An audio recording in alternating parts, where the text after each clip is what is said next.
Good morning, everybody. Happy New Year's to you. Look, I wanted to kick this New Year's off by just kind of giving you guys a bit of an overview of my crypto plan for 2026. I'm not super big on the whole new year, new me thing, but I do like having a plan in place for the year and kind of just seeing the sort of progress that I'm able to make throughout the course of a whole year. I think it's a good way to kind of track your milestones and see if you're actually working towards becoming the person you want to be. And so I like to set some plans in place. And so I'm going to share mine with you today, kind of focus more on crypto.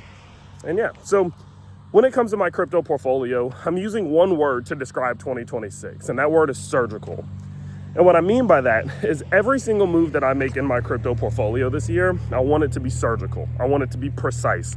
I want it to be accurate and with reasoning. I don't want to just be floundering around doing stuff, hoping for the best. No, I want to aim and I want to fire consistently, whether it's finding a new crypto to invest in, taking profits, opening up a trade, buying a company, making moves within my company, making content on my YouTube channel.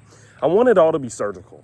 And the reason I'm so focused on being so surgical is because in 2025, I feel like one of the mistakes that I made was kind of just saying, fuck it. And I did that a lot, meaning I saw a crypto that I thought was good, fuck it. I'll buy a little bit of it. And in the moment when you do that, you don't think it's consequential. You don't think that, you can lose a good bit of money or gains from doing that. But the truth is that as I look back at the year, I'm like, man, there's tens of thousands of dollars that I kind of just, maybe even hundreds of thousands of dollars that I've put in random places for random reasons. And not that I've lost it, it's just, it could have done better. And so going into 2026, I want to be surgical. Now, how am I going to do that? Well, as you all know, I made a video a few days ago saying I sold some of my crypto. And that was kind of the first step in it. It was just refining my portfolio down. I only want to invest in things and own things that I genuinely believe are special and have an edge. I want them to be good. Now, the truth is that there's not that much special stuff in crypto. There's not that many good cryptos out there. There's a dozen, 2 dozen, in my opinion.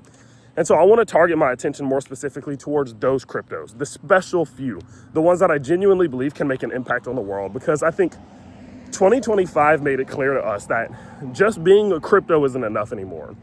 Cryptos don't go up just because they're cryptos anymore. No, they go up when they make an impact, when they have a reasoning, when they have a community, when they have a good leadership. These are the sorts of ones that do well. And I want to isolate my portfolio to those ones that do well. So as I mentioned before, my first step in doing that was to just refine my portfolio down. I sold off a lot of them. I still have that cash on hand from the ones that I sold. And going throughout this year, I'm going to be very, very precise and meticulous about what I do and don't buy. Now, some of the things that I am going to buy, again, are the ones that are special, the ones that generate revenue. They have a real narrative, not a hype narrative, a real narrative. Like, they genuinely serve a good purpose that the whole world in some capacity could benefit from. Those are the ones that I'm going to be looking for this year. And I feel as if I'm able to pull that off. I will put myself in a spot where even if we have a rough market, right? Even if we see crypto not perform all so well throughout this year, I will still have put myself in the best position possible to make some gains, right? So that's the first step. Now, speaking of that, I know a lot of people think, well, I don't want to plan for 2026 because I don't know if it'll be a bull market or a bear market. And I wanted to kind of speak on that because the truth is I don't either. I don't know if this is going to be a bull market. I don't know if this is going to be a bear market. I don't know if it's going to be a sideways market. One thing I will say is that something in my gut feels like this market might catch people off guard. Everybody's talking about the 4-year cycle. Everybody's talking about how it's going to remain intact, even though it's not been intact. Everybody's talking about how 2026 is supposed to be a red year. But when I kind of sit back and think about it, I'm like, what better setup for this year to not be a terrible year in crypto, like everyone thinks it's going to be? You got everyone thinking it's going to be a bad year at the same time that the Fed is clearly printing, they're printing money. They're going to continue to print money and inject liquidity into the system. You have other asset classes which are generating some sort of excitement in the world of investing, which will, cause a net benefit to crypto. You have interest rates coming down. I believe interest rates are going to get cut more than people expect. I think the executive branch has had a lot of reach into the Federal Reserve recently, and as a result of that, that's going to lead to interest rates being cut more than people are expecting. And all of these things are historically net positives for crypto. And so when you think about the fact that the fundamental environment is conducive for growth, at the same time, that everyone thinks that because the 4-year cycle, crypto has to have a red year. I think there's a really real world in which crypto does somewhat well this year. Now, does that mean we're going to see a huge altcoin season? I've told you guys consistently, I'm not even sure an altcoin season will ever happen again in the same capacity as 2021. I said that all 2025, and not many people believed me. I think people are starting to now. So no, it doesn't mean we're going to get some crazy altcoin season, but it does mean that the market could just do a little bit better than people are expecting. And if I can be precise, and if I can be meticulous, and if I can place my bets and my positions in the right places, then hopefully I can capitalize on that decently well. Now, that'll include long-term investing. I dollar cost average every week into my portfolio. That'll include trading. I have been trading a lot more recently. Hedging is more what I do with trading. So I used to trade for fun. Now I trade to hedge.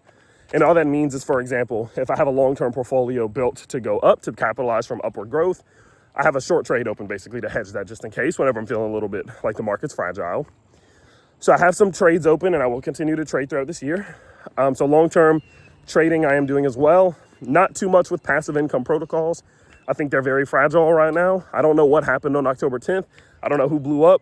And so because of that, I don't want to be a part of whatever dominoes start to fall when that does start to open up, which I think will be exposed this year. So I'm not doing anything in passive income protocols, really.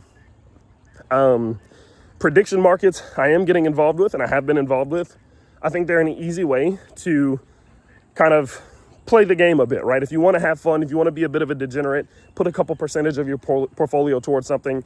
I've just had more fun playing in the prediction markets than I have buying random altcoins that don't do anything. So I know today is January 1st, so we've started to see a lot of the by the end of the year prediction markets on Polymarket open up. Like I know there's one that just opened up today where it said, do you think Bitcoin will outperform gold in 2026? It has millions of dollars in volume already. And I think yes was 58%. And I don't know if I agree with that or not. I haven't really thought about it, but that could be a good payout. I mean, that's over 2-to-1 odds. Like those sorts of bets are the ones that I like to take with my degenerate money rather than just buying random microcaps. Now, I still will dabble in microcaps. I'll still dabble in pre-sales. Just my general allocation to them will be smaller because the market is changing and I need to change with it. And so, all in all, as you can see, I'm just trying to be surgical. Again, I think that crypto can have a decent year. And I think a well-positioned player can really benefit in a year like we're seeing coming up. And I want to be that well-positioned player. So that's my game plan.